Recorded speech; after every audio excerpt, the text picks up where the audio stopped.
I will talk now about a crucial distinction, I think, politically, between freedom and liberty. But I think the distinction between freedom and liberty is very useful. Let me begin with another paradox of freedom. My good friend Alenka Zupancic, a Slovene philosopher, proposed here a wonderful experiment.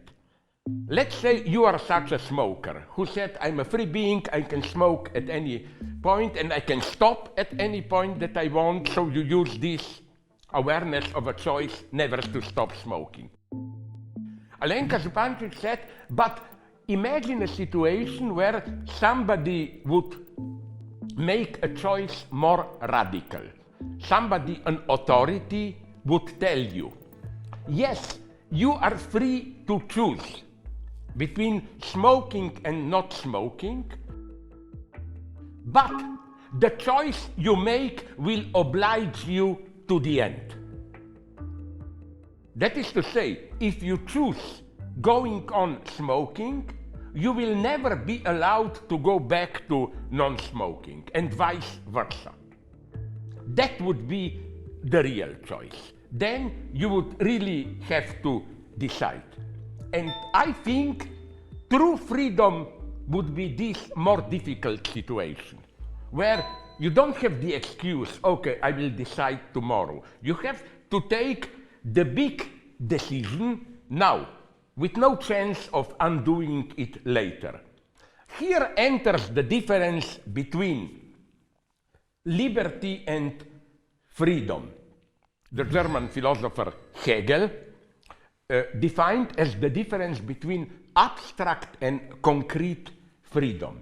What we mean in our daily language as freedom is what Hegel calls concrete freedom, which means freedom whose contours are determined by the existing space of not only explicit regulations and rules, but especially, even more, unwritten rules.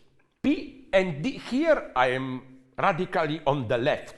The left is right to point out that to be free, a whole set of conditions have to be established. Like, to be free, you have to have some kind of a social health care, social welfare, and so on.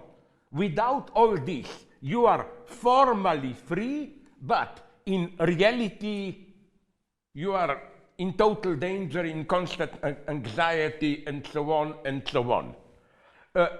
So this is concrete freedom. Hegel was aware of them, where liberty as concrete freedom, liberty to live the way you want within a social order, that liberty falls apart and you need the more radical freedom to act outside the contours of liberty, as in a situation of social revolt, revolution, war, and so on.